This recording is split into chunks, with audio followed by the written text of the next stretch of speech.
Welcome back to another video, and in this week's video we're going to talk about why people stay in Canada.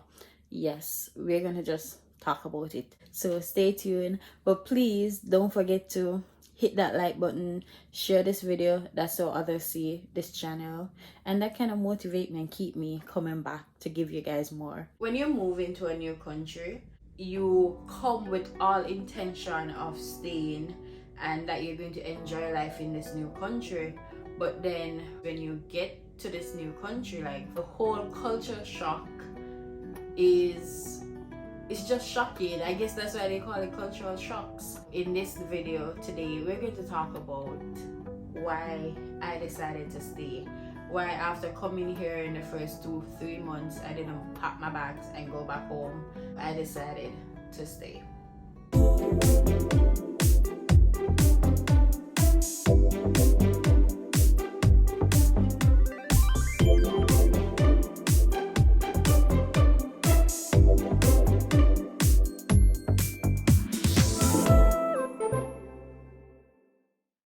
Thank you so much for coming back to my channel another week when I post. I really appreciate it. I love it. But guys, remember, if you don't like, if you don't comment, commenting is more important to me, because if you don't comment, I will honestly not get a feedback, and I don't know if I'm going down the right path, if I'm telling you guys the right things, or if I probably need to change my content certain ways. So please, if the videos are too long, comment that too. We're a community over here and it's open. Just be kind. Just, most of you guys are kind. Just be kind in your comments to me and to each other. Respect each other. At the end of the day, I am not sitting down here making videos for me. I am sitting down making videos so that someone who is in Canada or coming to Canada, their life can be easier. And hence why I don't just leave it for persons coming to Canada, but also for persons in Canada. Let's get into this video. I always talk about the good and the bad, but I like the bad because you gotta learn to live with the bad. But after going through and seeing the bad so far, I have 3 top reasons why I'm staying. Number 1 is when I look at my goals, because I always speak about knowing your why. When I look at my goals that I want to achieve in life for me and my family, in Canada, I see where that is a possibility. Because, for example, let me give you an example.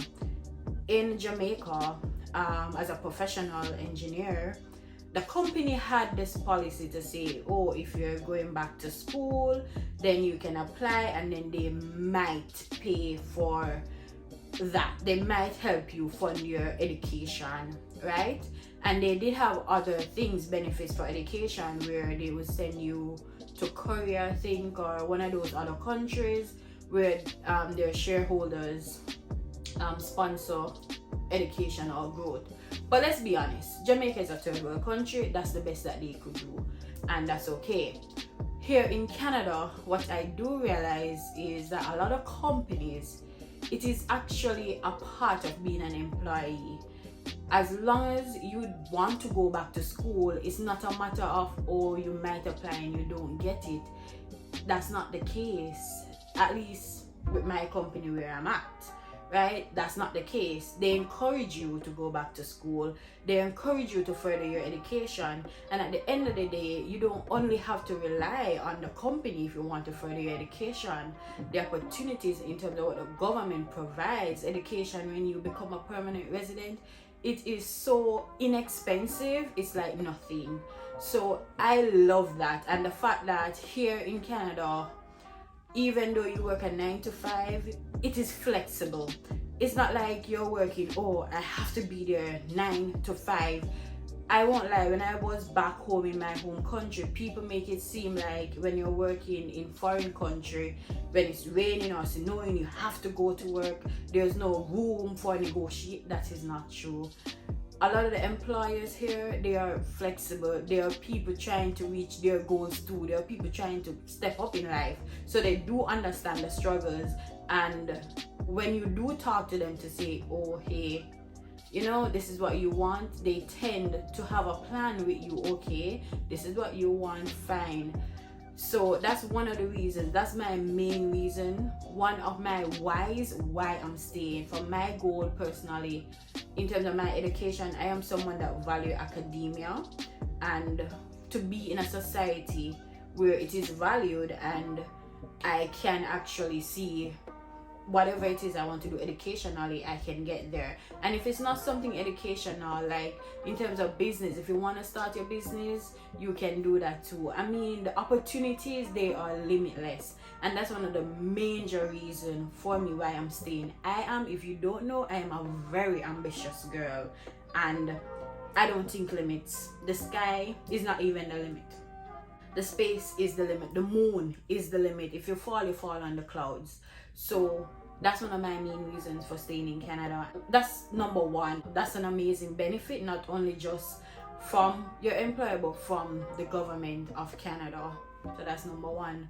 Number two, Canada passport actually has value. When you talk about Canada passport, if you Google it right now, you will see that Canada's passport is ranked number 6 in the world.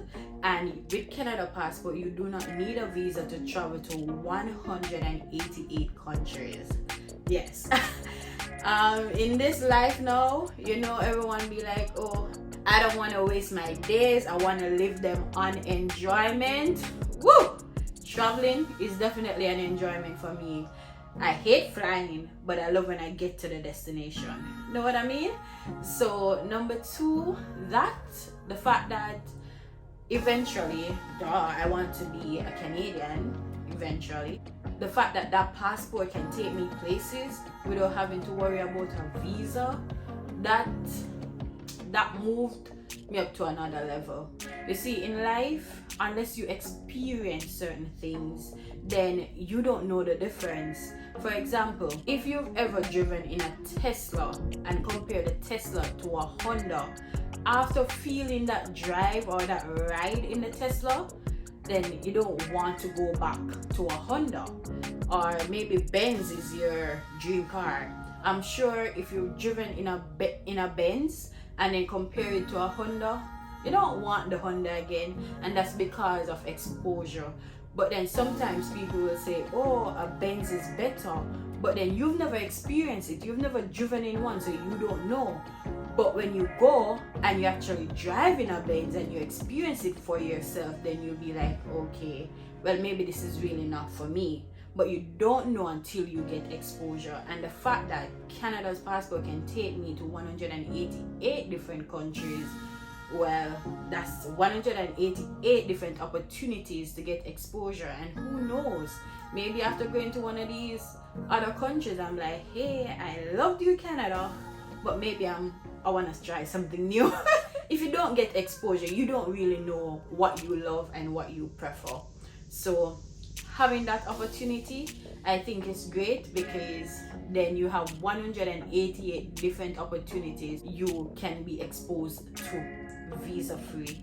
And when I say visa free, also think about it. When you're in a third world country with a visa, that costs money. You have to pay fees for application. You may or may not get the visa, and then that's waste of money. I ain't gotta pay no money to go to these countries. I just have to book my ticket. That's one less expense to worry about. So that was number 2. Number 3, and I left this one for last because everybody normally talk about this one, is that the fact that you feel safer and less corruption when you are in a first world country. That is so true. And sometimes I don't like to dwell on it, because I'm like, sometimes you can just be at the wrong place at the wrong time, right?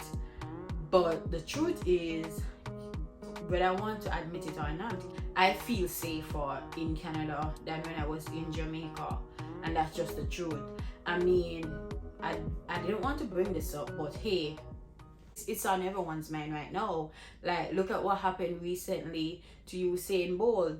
Not saying that wouldn't happen in the first world country, because I just recently watched this documentary with Bernie Madoff. He was like a Wall Street giant, and people gave Madoff their money to invest on behalf of them, right?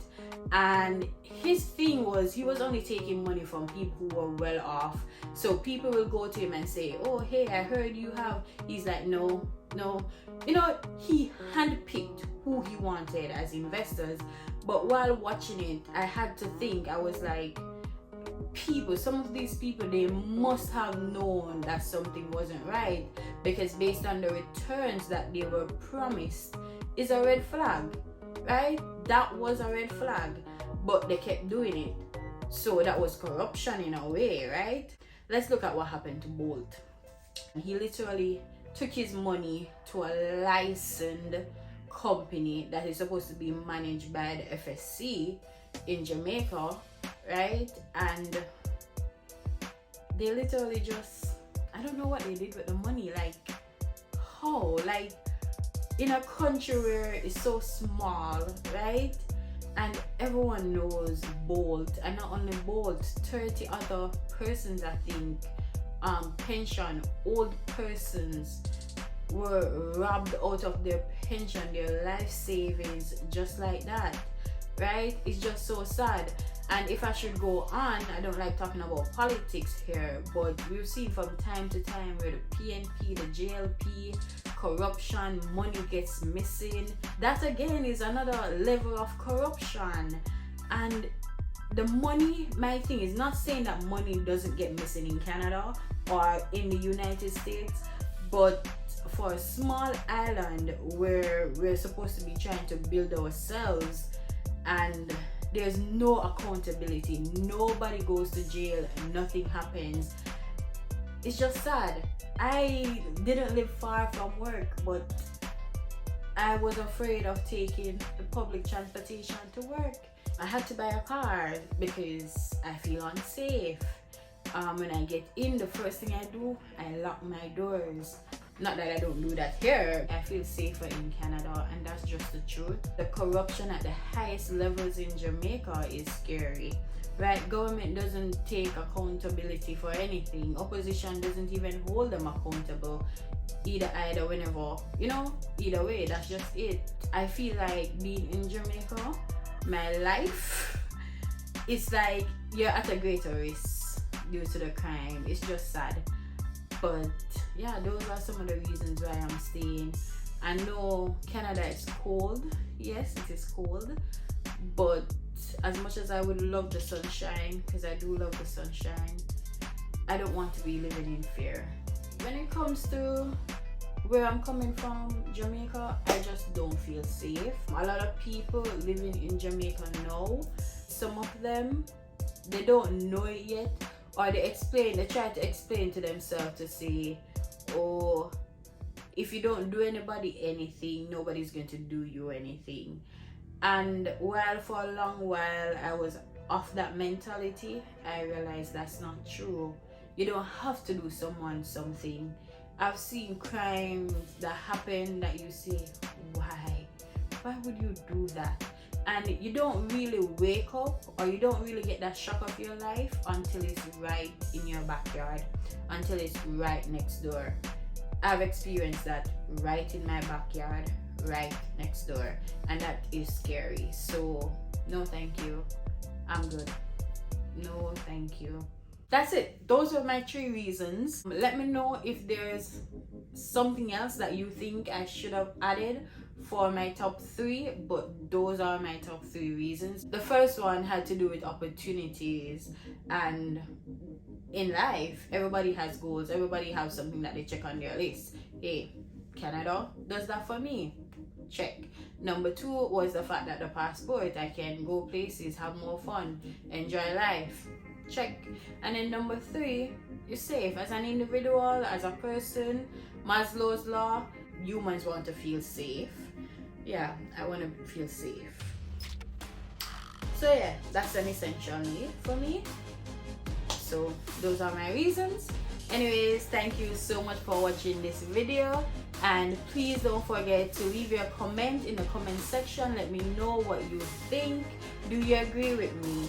Is this something that you would put on your top 3? If you had to pick 3 things why you're leaving your home country, and you think you will get that from living in Canada, or you've seen that while living here now, put them in the comment section and let me know. Let's talk about it. Don't forget to share this video, please, because when you share it, that's how others see this content and join our community. And I love new people, and I love people in my space. Take up space. We are all here to take up space. So thank you so much. Bye.